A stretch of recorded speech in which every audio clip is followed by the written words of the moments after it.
हे what's up guys, welcome back once again. So दोस्तों, आज हम लोग जो कहानी एक्सप्लेन करने जा रहे हैं उसका नाम है ट्रू लव पार्ट 2। तो फर्स्ट आप जाकर इसका पहला पार्ट देख लीजिए, तभी आपको ये पूरी स्टोरी समझ में आएगी, जिसका लिंक आपको नीचे डिस्क्रिप्शन में मिल जाएगा और कमेंट बॉक्स में भी।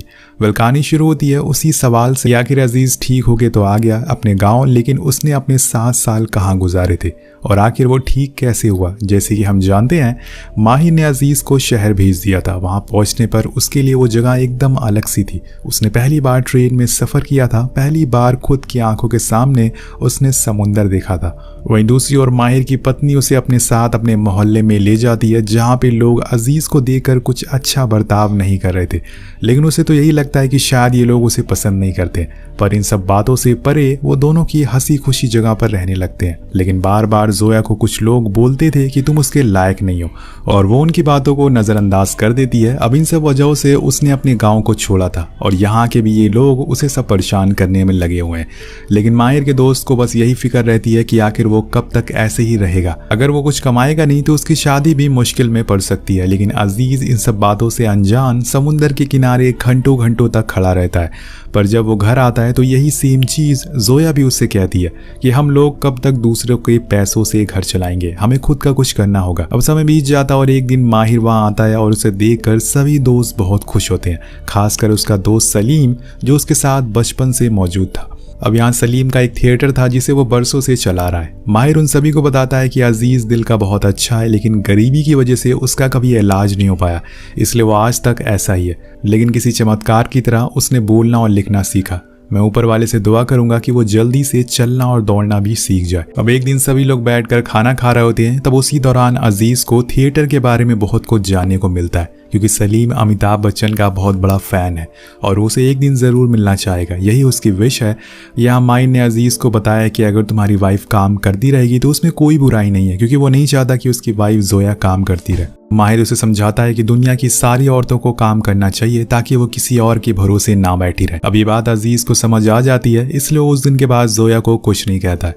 वहीं माहिर उसे वादा करता है कि वो उसे ठीक करके रहेगा, बस उसे हिम्मत नहीं हारनी है। इसलिए वो उसे हर रोज काम करवाता है ताकि उसकी हड्डियां धीरे धीरे करके खुलती रहे और वो ठीक होता रहे। अब एक रात माहिर की वाइफ उससे पूछती है कि आखिर जोया ने अजीज जैसे इंसान से कैसे शादी कर ली। तो माहिर उस दिन उसके बारे में सब कुछ बताता है जो उसने अपनी आंखों से देखा था। जब जोया के पिता ने उसका रिश्ता अजीज के साथ तय किया था, उनका कहना था कि उन्हें अजीज के बारे में पहले से ही पता था, लेकिन उन्होंने फिर भी ऐसा किया क्योंकि वो दिल का बहुत ही अच्छा था। अब एक दिन जब सारी औरतें साथ में बैठकर काम कर रही होती हैं, तभी उसमें से कुछ औरतें जोया को बुरा भला कहने लगती हैं कि उसकी किस्मत खराब हो गई है उस आदमी के साथ शादी करके। लेकिन वो उसे जवाब देते हुए कहती है कि वो जैसा भी है मेरा पति है और मैं उसे अपनी पूरी जिंदगी उसके साथ गुजारना चाहूंगी। ये बोल के वो उठ के जाने लगती है। तभी वहाँ अजीज आ जाता है जो उसके लिए एक तोहफा लेकर आया था, लेकिन जोया उसे लेके वहां से चली जाती है। अब ये सब माहिर की बीवी देख रही थी और उसे पता चल गया था जो माहिर कह रहा था। अब ये सब माहिर की बीवी देख रही होती है और उसे देखकर बहुत गुस्सा आता है। वो उन औरतों को डांटती है और कहती है कि अगर उसने जोया से ऐसी बात दोबारा करी तो बहुत ही बुरा होगा। लेकिन वहीं दूसरी तरफ जोया अजीज को लेकर समुंदर के किनारे जाती है और उसका हाथ पकड़कर रोने लगती है। और यहाँ अजीज उसके आंसू पूछते हुए कहता है कि तुम घबराओ मत, मैं सब कुछ सही कर दूंगा।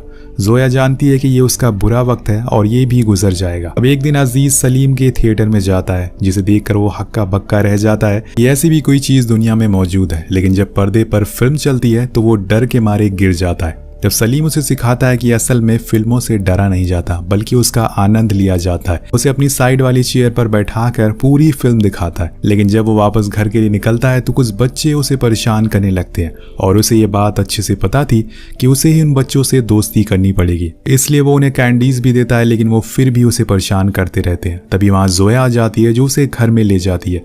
पर यहाँ अजीज को पहली बार खुद के लिए बुरा लगता है। उसे खुद को शीशे में देखने में भी शर्म आ रही थी और यहाँ पर हम उसे पहली बार रोते हुए देखते हैं। लेकिन अब उसने ठान लिया था कि चाहे कुछ भी हो जाए वो ठीक होकर रहेगा और इस जालिम दुनिया को दिखा देगा कि वो एक अच्छा और समझदार इंसान है। अगले दिन वो माहिर के पास जाता है जो उसकी प्रैक्टिस करवा रहा था। माहिर उसे समुद्र में तैरना सिखाता है जिससे कि उसके दोनों हाथ हिलना शुरू हो जाए। पर इसमें अभी वक्त और मेहनत दोनों लगेगी। लेकिन मोहल्ले में अभी भी कुछ लोग बचे हुए थे जो अभी भी अजीज और जोया का मजाक उड़ाते थे। वो चाहते थे कि वो इस जगह को छोड़कर चले जाए, लेकिन जोया को इस बात से फर्क नहीं पड़ रहा था। वो तो बस यही सोच सोच के खुश हो रही थी कि अजीज उसके लिए ठीक होने की कोशिश कर रहा है। वो जल्दी से ठीक हो जाएगा और इस दुनिया को दिखा देगा कि प्यार में कितनी ताकत होती है। अजीज अब पहले से ज़्यादा मेहनत करने लगा था ताकि घर आने पर उसे जोया के हाथों से मसाज मिल सके, जो उसे बहुत ही पसंद भी है। उसकी मेहनत देखकर मोहल्ले के सभी लोग खुश भी होते हैं, खासकर माहिर, जिसका कहना था कि वो जल्दी से ठीक हो जाएगा। वहीं सलीम ने अब उसे थिएटर के टिकट काउंटर में नौकरी भी दे दी है, लेकिन वहां भी कुछ लोग उसे परेशान करने आ जाते हैं और तब वहां पर जोया टिकट लेने आती है तो उसके चेहरे पर एक स्माइल आती है, जिसके बाद वो उसे फिल्म में दिखाता है और सेम जोया को उसी तरह से संभालता है जैसे उसको सलीम ने पहली बार संभाला था। लेकिन जैसे जैसे दिन बीत रहे थे अभी भी कुछ लोग थे जो जोया और अजीज को नापसंद करते थे और उन बच्चों के लिए हर रोज कैंडी लाता था, लेकिन वो फिर भी नहीं सुधरने वाले थे। और यहाँ एक बच्चा अपने घर से उसके ऊपर पानी फेंक देता है। अब ये देखकर जोया अपना आपा खो देती है और वो उसे बहुत सुनाती है, लेकिन तभी उस बच्चे के पिता आ जाते हैं और उल्टा जोया पर चिल्लाने लगते हैं कि तुम मेरे बच्चों को क्यों डांट रही हो, पहले अपने पति को संभालो। और ये सब देखकर अजीज को लगने लगता है कि खोट शायद उसी में है, इसलिए ये लोग उसे एक्सेप्ट नहीं कर पा रहे हैं, जिसलिए वो भागते हुए सबसे ऊंचे वाले पहाड़ पर जाता है और फैसला कर लेता है कि वो आज यहाँ से कूद कर अपनी जान दे देगा।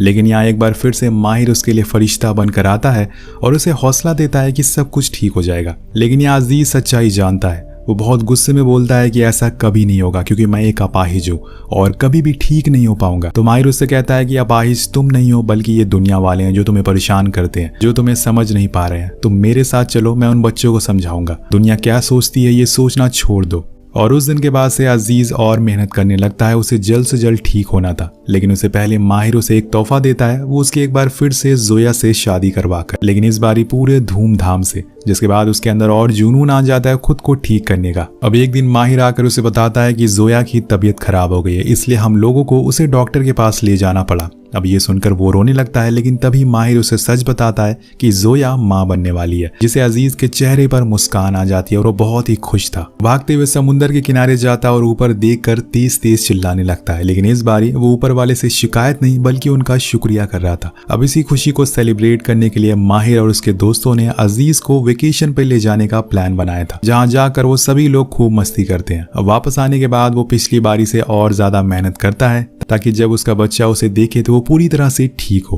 अब कहानी आगे बढ़ती है और एक दिन सभी लोग सलीम के थिएटर में जाते हैं, जहां वो अकेला बैठा एक लड़की की तस्वीर देख रहा था। ये असल में सकीना थी, जिससे वो पिछले 40 सालों से प्यार करता है। लेकिन एक दिन कुछ ऐसा हुआ जिसकी वजह से उसे शहर को छोड़कर जाना पड़ा और तब से आज तक वो उसका इंतजार कर रहा है और हर रोज उसकी तस्वीरें देखकर उसे याद करता है। सलीम का कोई परिवार नहीं है, लेकिन अजीज कहता है कि वो घबराए नहीं, हम लोग उसके साथ हैं। और ये सुनकर सलीम की आंखों में आंसू आ जाते हैं। अब नेक्स्ट सीन में हम कुछ बच्चों को समुद्र के किनारे खेलते हुए देखते हैं। तभी उसमें से एक बच्चा पानी में गिर जाता है और ये अजीज देख लेता है। वो भागते हुए जाता है, पानी में कूद जाता है। हालांकि ना तो उसे तैरना आता और ना ही उसके अभी हाथ पैर सही हो पाए हैं, लेकिन वो फिर भी उसे बचाने की पूरी कोशिश करता है। अब वो बच्चा तो बच जाता है, लेकिन अजीज पानी में ही फंस जाता है। अब यहाँ उसकी जान जाने वाली थी, लेकिन सही मौके पर अली आकर उसे बचा लेता है और अगले दिन उसकी इस बहादुरी की न्यूज अखबार में छपती है, जिसे वहाँ के सभी लोग पढ़ते हैं। और जिस लड़की की जान अजीज ने बचाई थी वो उस आदमी का बेटा था जो अजीज को डांटता रहता था, और आज वो अजीज के सामने आकर उससे माफी मांगता है कि उसने उसके बेटे की जान बचाई। अब धीरे धीरे अजीज ने यहाँ पर सभी लोगों से दोस्ती कर ली थी और इधर दूसरी तरफ सलीम अब उसे प्रोजेक्टर चलाना भी सिखाता है। लेकिन तभी उसे न्यूज मिलती है कि जोया अब अपने बच्चे को जन्म देने वाली है, तो वो फौरन हॉस्पिटल जाता है और वहाँ एक और चमत्कार होता है। जैसे ही अजीज अपने बच्चे को हाथ में उठाता है उसका फेस पूरी तरह से ठीक हो जाता है। ये देखकर वहाँ खड़े सभी लोग हैरान थे, लेकिन यही शायद ऊपर वाले का करिश्मा था। धीरे धीरे समय बीतने लगता है। अजीज सीढ़ियाँ चढ़ना भी सीख रहा था ताकि उसके पैर जल्दी से ठीक हो सके। उसने अब तैरना भी सीख लिया था। अजीज अब खुद की खुशी के लिए साथ उस मोहल्ले वालों की खुशी का भी ध्यान रखता था। अब एक दिन जब वो घर लौट रहा होता है तो वो देखता है कि एक घर में एक बच्चे को रस्सियों से बांध कर रखा हुआ है जो सेम उसकी तरह ही था। ये देखकर उसे बहुत बुरा लगता है और वो अपने दोस्तों से कहकर पूरे मोहल्ले में एक खबर फैला देता है कि वो थिएटर में उन लोगों को फिल्म दिखाना चाहता है जो बीमार या फिर मेंटली डिसेबल है, क्योंकि वो उनको वही खुशियां देना चाहता था जो उसने अभी तक महसूस की थी। अब सभी लोग थिएटर आते हैं और एक साथ बैठकर पिक्चर को एंजॉय करते हैं। और तभी उसी दौरान थिएटर के बाहर सलीम को एक कार दिखती है जिसमें से सकीना बाहर आती है और ये देखकर वो पूरी तरह से हिल जाता है। वो फौरन बाहर आता है और सकीना उसे पहचान लेती है। सलीम तो बस उसे देखता ही रहता है और उसे ऐसा लग रहा था कि मानो जैसे 40 साल बाद उसके चेहरे पर नूर वापस आ गया हो। वो सकीना को थिएटर में लगी पिक्चर दिखाने ले जाता है, लेकिन तब सलीम की गैर हाजिरी में अजीज उस प्रोजेक्टर को चलाता है, जिसे देखकर सलीम को उस पर बहुत ही गर्व महसूस होता है। अब इसी तरह से 1 साल बीत जाता है। अजीज अब कई हद तक पूरी तरीके से ठीक हो चुका था। वहीं सलीम सभी लोगों को बताता है कि अब वो सकीना के साथ शहर जा रहा है। वो अपनी बाकी की जिंदगी उसी के साथ बिताना चाहता है, इसलिए उसने फैसला करा है कि वो अब अपना थिएटर अली और अजीज को सौंप देगा। अब ये सुनकर सभी लोग बहुत शौक होते हैं, लेकिन सलीम का कहना था कि उसके जाने पर कोई दुखी ना हो, बल्कि खुशी मनाई जाए क्योंकि उसने खोया हुआ प्यार वापस पा लिया है। उस दिन वो आखिरी बार अपने थिएटर में पिक्चर देखता है और फिर सबको अलविदा कहकर चला जाता है। और कुछ समय में ही अली और अजीज ने उस पूरे थिएटर को बदलकर एक नए थिएटर में कर दिया था, जिसे वहां और भी लोग आने लगते हैं। समय और बीतता है और अब जोया ने एक और बच्चे को जन्म दे दिया था। कुछ इस तरह से पूरे 7 साल बीत गए थे, जिसमें जोया का प्यार और माहिर की मेहनत दोनों शामिल थे। उन्होंने आज अजीज को इस कदर ठीक कर दिया है कि अब लोग उसे पहचान ही नहीं पाते।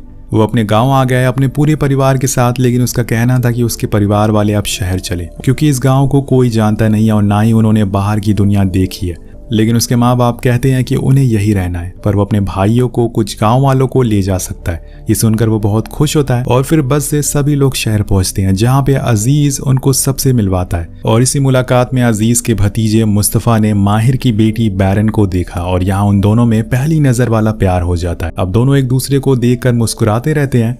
इधर अजीज और जोया का प्यार अब और बढ़ने लग गया था। उसका कहना था कि जोया जैसी लड़की इस दुनिया में बहुत ही कम है। जोया ने वजह होते हुए भी अजीज का साथ कभी नहीं छोड़ा और इसके लिए वो उसका शुक्रिया अदा करता है। वहीं दूसरी ओर जोया को पता चल चुका था कि बैरन और मुस्तफ़ा एक दूसरे को पसंद करते हैं, तो वो उन दोनों की बातें करवाती है। लेकिन एक दिन मुस्तफ़ा के पिता उसे बैरन के साथ देख लेते हैं और सबके सामने उसे चाटा मार देते हैं, क्योंकि वो माहिर के परिवार के सामने बहुत ही छोटे थे। लेकिन तभी वहां पर माहिर आ जाता है और उसे कहता है कि उन दोनों ने कोई गुनाह नहीं किया है।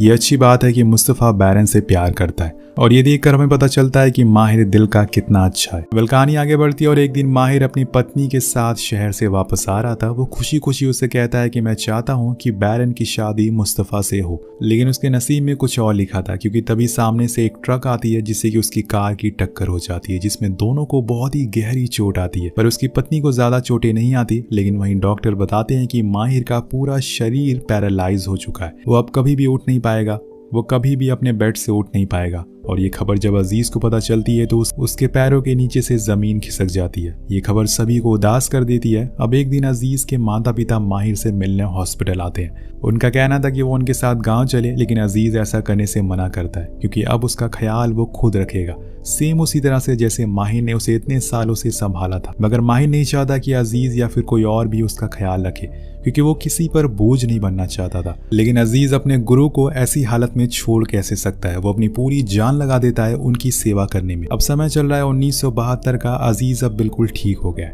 लेकिन वही माहिर ने व्हील चेयर पकड़ ली है। उसे इस बात का डर है कि उसके जाने के बाद उसका परिवार का ख्याल कौन रखेगा। लेकिन अजीज उसे वादा करता है कि वो उसके परिवार को कोई कमी होने नहीं देगा। वो ये भी बताता है कि उसने अपने बेटे का नाम माहिर रखा है ताकि वो बड़े होकर आपके जैसा ही बन सके। अब एक दिन डॉक्टर बताते हैं कि अब माहिर ज्यादा दिन जी नहीं पाएगा, इसलिए आप सभी लोग उसके लिए तैयार रहना होगा। तब अजीज माहिर के घर के बाहर उन सारे लोगों को इकट्ठा करता है जिसकी मदद माहिर ने कभी न कभी जरूर की थी। वो सभी लोग उसके सामने आकर उसे शुक्रिया कहते हैं, जिसे देखकर माहिर की आंखों में आंसू आ जाते हैं। अब कुछ समय के बाद सलीम वापस अपने शहर आता है और अपने अच्छे दोस्त की ऐसी हालत देखकर खुद के आंसू रोक नहीं पाता। वो वहीं रो देता है, लेकिन जब वो अजीज को बिल्कुल ठीक देखता है तो उसे गले से लगा लेता है। उसी दौरान माहिर अजीज से अपनी आखिरी विश बोलता है, जो कि थी उसकी बेटी बैरन की शादी। वो बैरन की शादी खुद के सामने होते हुए देखना चाहता था और तब उसकी ख्वाहिश पूरी करने के लिए अजीज सारी ताकत लगा देता है। अब उसी दौरान जब दोनों एक कमरे में बैठे होते हैं तो अजीज माहिर से कहता है कि मुझे आज भी वो दिन याद है जब मैंने आपको पहली बार अपने गाँव में आते हुए देखा था। मुझे लगा शायद कोई खुदा का फरिश्ता आया है। दुनिया में कितने गाँव हैं, लेकिन आप हमारे गाँव में आए। अपने सारे दरवाजे मेरे लिए खोल दिए जो बाकी लोग खोलने से डरते थे। आपने मेरी तरफ दोस्ती का हाथ बढ़ाया और मुझे ऐसी जिंदगी दी है जो मैं कभी भी भूल नहीं पाऊंगा। ये बोलते हुए वो रोने लगता है क्योंकि आज वो अपने टीचर के लिए कुछ कर नहीं पा रहा, वो पूरी तरह से लाचार है। वह अगले सीन में माहिर की मौजूदगी में उन दोनों की शादी हो जाती है। अपने पिता की ऐसी हालत देखकर उनकी बेटी रोने लगती है। उसी बीच माहिर अजीज के कानों में कहते हैं कि उसे समुंदर देखना है, तो वो उसे लेकर बाहर आ जाता है और दोनों समुंदर किनारे बैठ जाते हैं। वक्त ने भी कितनी बुरी करवट ली है। एक दौर था जब अजीज की हालत कुछ इसी तरह की थी, तब माहिर ने उसे सहारा दिया था और आज अजीज उसे सहारा दे रहा है। इसलिए कहते हैं कि वक्त की कदर करिए, क्या पता कल क्या हो जाए। अब माहिर समुंदर को निहारते हुए अपने दोस्त के हाथों में अपना दम तोड़ देता है। वो आज वो फरिश्ता अपने मालिक के पास चला गया था और इसी तरह से ये कहानी यही खत्म हो जाती है। तो दोस्तों आपको कैसी लगी ये कहानी नीचे कमेंट करके जरूर बताएगा। इस वीडियो पे एम करते हैं 500 कमेंट। वेल मिलते हैं आपसे अगली वीडियो में। Thank you so much watching. Peace out.